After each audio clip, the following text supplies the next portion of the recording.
अस्सलाम वालेकुम, kitchen with Meru में हाज़िर हूँ। आज मैं आपके लिए बहुत ही टेस्टी आलू गोश्त की रेसिपी लेकर आई हूँ। आज मैं बना रही हूँ देगी आलू गोश्त, जिसे हम शादियों वाला आलू गोश्त भी बोलते हैं। ये सालन बहुत ही टेस्टी बनता है, खाने में इसका टेस्ट बिल्कुल अलग होगा। बहुत ज़बरदस्त रेसिपी है और आसान सी रेसिपी है, आप इसे आराम से घर पर बना सकते हैं। आइए इसे बनाने के लिए देखते हैं हमें क्या क्या चीज़ें चाहिए। अगर अभी तक आपने मेरे चैनल को सब्सक्राइब नहीं किया तो इस रेड बटन को दबाकर आप सब्सक्राइब कर लें और बेल के बटन को ज़रूर दबा दें, इससे मेरी वीडियो को नोटिफिकेशन सबसे पहले आपको मिलेगा। आलू गोश्त तैयार करने के लिए मैंने 1 kg बीफ लिया है। आप इसमें मटन भी इस्तेमाल कर सकते हैं। अच्छी तरह से इसे वॉश करके मैंने छलनी में डाल दिया है। 2 मीडियम साइज़ मैंने प्याज लिए हैं, जिन्हें बारीक इस तरह से स्लाइस में काट लिया है। ऑयल मैंने लिया है हाफ़ कप से थोड़ा सा ज़्यादा है, आप अपने हिसाब से कम या ज़्यादा ले सकते हैं। नमक हस्बे ज़ायका रखें। लाल मिर्च पाउडर ½ टेबल स्पून या हस्बे ज़ायका रखें। ज़ीरा पाउडर ½ टेबल स्पून, हल्दी ½ टी स्पून, धनिया पाउडर 1 टेबल स्पून, गरम मसाला पाउडर 1 टीस्पून। ये थोड़े से मैंने खड़े मसाले लिए हैं, जिनमें 3 दालचीनी के टुकड़े हैं छोटे साइज़ के, 2 बड़ी इलायची, 3 सब्ज़ इलायची और 4 से 5 अदद मैंने लौंग लिए हैं। लहसुन अदरक पेस्ट मोटा कुटा हुआ 2 टेबल स्पून। 4 लार्ज साइज़ मैंने लिए हैं आलू, जिनको दरमियान से 2 टुकड़ों में काट लिया है।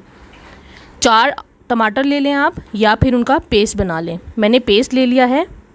सबसे पहले कुकर में मैं गोश्त डाल दूँगी, साथ ही प्याज, लहसुन अदरक पेस्ट, नमक, हल्दी, लाल मिर्च पाउडर, धनिया पाउडर, ज़ीरा पाउडर, गरम मसाला पाउडर मैं आखिर में इस्तेमाल करूँगी, अभी इस टाइम पे नहीं डालूँगी। अब इसमें मैं इतना पानी डाल दूँगी कि इसमें गोश्त डूब जाए। पानी ज़्यादा ऐड नहीं करना, इसे मैं सिर्फ 80% गला लूँगी। मुकम्मल तौर पर मैं कुकर में इसे नहीं गलाऊँगी। अब मैं अच्छी तरह से कवर कर दूँगी। मीडियम से थोड़ी हाई फ्लेम पे इसे मैं 20 मिनट तक पका लूँगी। 20 मिनट के बाद मैं कुकर को चेक करूँगी। अब मैं हाई फ्लेम के ऊपर जितना भी ये पानी है इसे मैं खुश्क कर लूँगी। अब फ्लेम मैंने हाई कर दी है, इसे मैं हाई फ्लेम पे पकने दूँगी ताकि पानी खुश्क हो जाए। पानी खुश्क हो जाए तो इसमें अब मैं तमाम खड़े मसाले ऐड कर दूँगी। साथ ही इसमें अब मैं टमाटर का पेस्ट डाल दूँगी। आप चाहें तो इसमें कटे हुए टमाटर भी डाल सकते हैं, और मैंने इसमें कटे हुए आलू भी डाल दिए हैं। इसे अच्छी तरह से मैं मिक्स कर लूँगी। इस साइज़ के मैंने आलू काटे हैं। मीडियम फ्लेम पे मैं 4 से 5 मिनट तक इसे पका लूँगी, और फिर इसमें मैं ऑयल शामिल करूँगी। ऑयल ऐड करने के बाद अब मैं अच्छे से इसकी भुनाई कर लूँगी, ताकि मसाले बहुत अच्छे से भुन जाएं और तेल भी निकल आए। मीडियम से थोड़ी हाई फ्लेम पे मैं इसकी भुनाई करूँगी, तकरीबन 5 से 6 मिनट। गोश्त को याद रहे कि मैंने सिर्फ 80% गलाया है, 80% गोश्त को गलाया हुआ है। इस टाइम पे आके जितनी अच्छी भुनाई कर लेंगे उतने ही ज़बरदस्त ये सालन तैयार होगा। अब इसके बीच में इतना पानी ऐड कर दें जितना आपको इसमें शोरबा चाहिए। अब इसमें मैंने बस इतना ही पानी ऐड किया है। कंसिस्टेंसी आप अपने हिसाब से रख सकते हैं। अच्छी तरह से मिक्स करने के बाद इसके ऊपर इस टाइम पे आके मैं गरम मसाला छिड़क दूंगी, और इसे मैं कवर करके तकरीबन 15 से 20 मिनट के लिए मीडियम फ्लेम पे पकने रख दूंगी। इतनी देर में आलू भी गल जाएंगे और गोश्त जो थोड़ा सा कमी थी गलने में वो भी मुकम्मल तौर पर गल जाएगा। 20 मिनट के बाद अब मैं चेक करूँगी, बहुत अच्छे से सालन तैयार हो गया है। आलू भी गल चुके हैं और गोश्त भी मुकम्मल तौर पर गल चुका है।